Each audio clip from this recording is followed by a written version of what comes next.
Breck Jones with Newswatch, Browning Stubbs of the Daily Mississippian and Newswatch, here to recap the Ole Miss South Carolina game. Browning, what went wrong for the Rebels tonight? Well, the last 5 minutes of the second half, Breck, that's what went wrong. I mean, literally the first half for Ole Miss, they were making shots. I mean, you had 7 3-pointers at halftime from Ole Miss. Anthony Perez, 12 points. Stephon Moody, 12 points. I mean, everyone was doing well in the absence of Sebastian Saiz and Martavius Newby. He didn't play tonight. But the second half, like I said, South Carolina, they stayed in the game under 10 points, but, with 5 minutes left in this basketball game, you have Tomas Giello foul out, Anthony Perez ended up fouling out, and then Stephon Moody, Breck, suffers a hamstring injury. And when you lose your number one option in Moody, your number two option in Saiz, lose a solid player in Newby as well, you're kind of running out of options. And in this game, guys struggled from the field. Rasheed Brooks, went 0 for 10 from the field, 0 for 8 from downtown.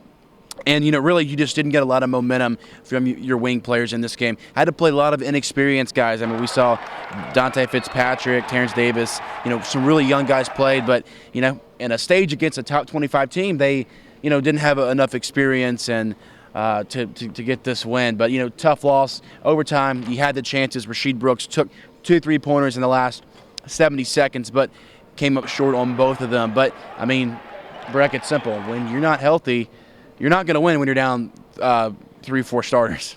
Ole Miss got beat really bad on the boards tonight. What do you think they can do to correct that? Is that something that's fixable with Saiz out, or where do they go from here? Well, I think there's some very encouraging signs. I mean, Marcanvis Hyman tonight gets to start, plays 42 minutes, and grabbed 9 rebounds. So, I mean, if he can continue to play that well for Ole Miss, then they're going to have a chance to stay in games. South Carolina, they are a big team, one of the best rebounding teams in the conference, Breck. I mean, overall, I thought they did okay on the boards. I mean, we all expected them to get out-rebounded, but they got to have guys stay out of foul trouble. If Tomas Giello and Anthony Perez don't foul out, maybe, the rebounding game is a little bit closer. But, let's hope Saiz and Newby, their eyes aren't that bad. Looking ahead to Mississippi State, what does this team need to do to go over to Starkville and get a win? Well, I mean, they just need to be like, you know what? How's it going, Malik Newman? You're 0-5 in the SEC, and Ole Miss, they're coming for you. They just got to have that mindset. You know what? Let's go to Starkville, to our rival, to play a guy who, we felt like probably would have played his best college basketball at Ole Miss.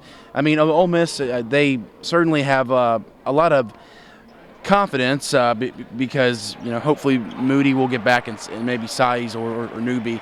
So if they can get a couple of those guys backed up, some confidence to go to Starkville and get a win against a struggling state team who is, yet to win in conference. Well, the final score tonight from the Pavilion was South Carolina 77, Ole Miss 74 in overtime. For Browning Stubbs, I'm Breck Jones. Thanks for watching.